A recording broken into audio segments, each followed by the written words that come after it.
ആദരണീയരായ അധ്യാപകരെ, എൻ്റെ പ്രിയപ്പെട്ട കൂട്ടുകാരെ, എല്ലാവർക്കും എൻ്റെ സ്നേഹം നിറഞ്ഞ നമസ്കാരം.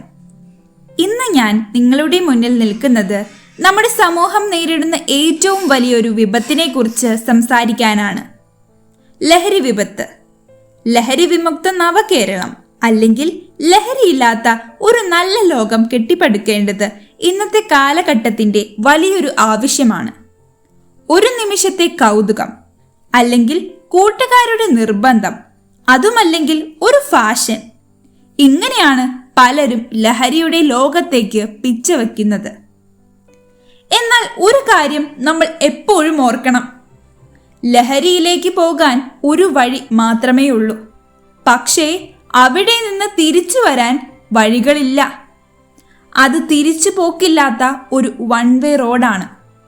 പുകയിലയും മദ്യവും മുതൽ ഇന്നത്തെ പുതിയ കാലത്തെ സിന്തറ്റിക് ഡ്രഗ്സുകൾ വരെ നമ്മുടെ നാടിനെ വിഴുങ്ങിക്കൊണ്ടിരിക്കുകയാണ്.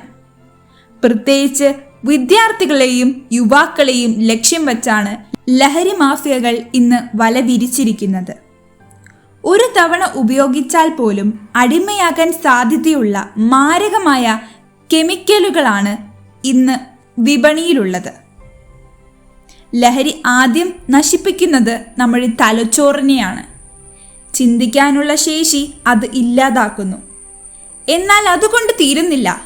ഒരു വ്യക്തി ലഹരിക്ക് അടിമയാകുമ്പോൾ തകരുന്നത് ആ വ്യക്തി മാത്രമല്ല, അവരുടെ മാതാപിതാക്കളാണ്, അവരുടെ തകർന്നടിയുന്ന കുടുംബമാണ്. ലഹരി വാങ്ങാൻ പണമില്ലാതെ വരുമ്പോൾ അവർ മോഷണത്തിലേക്കും ക്രൂരമായ കുറ്റകൃത്യത്തിലേക്കും തിരിയുന്നു. ലഹരി നൽകുന്നത് താൽക്കാലികമായ ചില സന്തോഷങ്ങൾ മാത്രമാണ്.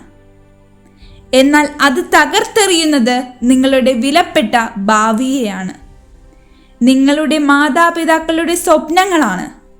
ഒരു വ്യക്തി എന്ന നിലയിൽ നമുക്ക് വലിയൊരു ഉത്തരവാദിത്തമുണ്ട്. ആദ്യം നമ്മൾ നോ എന്ന് പറയാൻ പഠിക്കണം. ആര് വെച്ച് നീട്ടിയാലും, അത് എത്ര അടുത്ത സുഹൃത്താണെങ്കിലും എനിക്ക് വേണ്ട എന്ന് ഉറപ്പിച്ച് പറയാൻ നമുക്ക് കഴിയണം. നമ്മുടെ കൂട്ടുകാരിൽ ആരെങ്കിലും ഈ വഴിക്ക് പോകുന്നുണ്ടെന്ന് കണ്ടാൽ അവരെ ഒറ്റപ്പെടുത്തരുത്. പകരം അധ്യാപകരോടോ മാതാപിതാക്കളോടോ ശ്രദ്ധയിൽ അത് പെടുത്തണം. നമ്മുടെ ശ്രദ്ധയും ഊർജവും വായന, കായികം, കലകൾ തുടങ്ങിയ നല്ല കാര്യത്തിലേക്ക് മാറ്റുക. ജീവിതത്തിൽ നല്ല ലക്ഷ്യമുണ്ടെങ്കിൽ ലഹരിക്ക് അവിടെ സ്ഥാനമുണ്ടാകില്ല. ജീവിതമാണ് ഏറ്റവും വലിയ ലഹരി. പ്രകൃതിയെ സ്നേഹിക്കുക, നല്ല സൗഹൃദങ്ങളെ കൂടെ കൂട്ടുക, മാതാപിതാക്കളെ ബഹുമാനിക്കുക. ഇതിലൊക്കെയാണ് യഥാർത്ഥ സന്തോഷമുള്ളത്. വരൂ കൂട്ടുകാരെ, നമുക്ക് ഒരുമിച്ച് കൈകോർക്കാം. നമ്മുടെ വിദ്യാലയങ്ങളിൽ നിന്നും ലഹരിയെ തുടച്ചു മാറ്റാൻ നമുക്ക് പ്രതിജ്ഞ ചെയ്യാം. ലഹരിയോട് പറയാം വേണ്ട എന്ന്, ജീവിതത്തോട് പറയാം വേണമെന്ന്. ഇത്രയും സംസാരിക്കാൻ അവസരം നൽകിയതിന് നന്ദി. ജയ് ഹിന്ദ്.